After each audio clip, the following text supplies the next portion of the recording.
মালয়েশিয়ায় শ্রমিক পাঠানোর জন্য বাংলাদেশ সরকারের সময় বাড়ানোর আবেদন নাকচ করে দিয়েছে সে দেশের সরকার।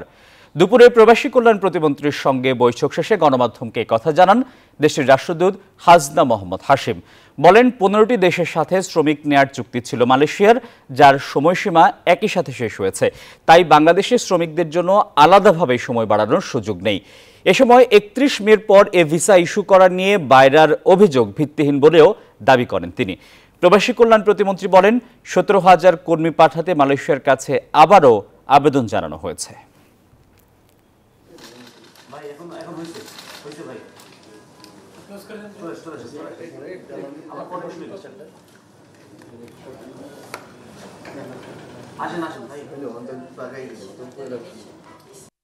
যারা বিদেশ যাওয়ার জন্য অ্যাপ্লাই করেছে, যারা বিভিন্ন রিক্রুটিং এজেন্টের সাথে যোগাযোগ করেছে, এমনকি যারা ভিসা পায় নাই, তাদের ব্যাপারেও আমাদের মন্ত্রণালয় কনসিডার করবে এবং তাদের যাতে ক্ষতিপূরণের ব্যবস্থা করা যায় সেই ব্যাপারে আমরা ব্যবস্থা করতেছি।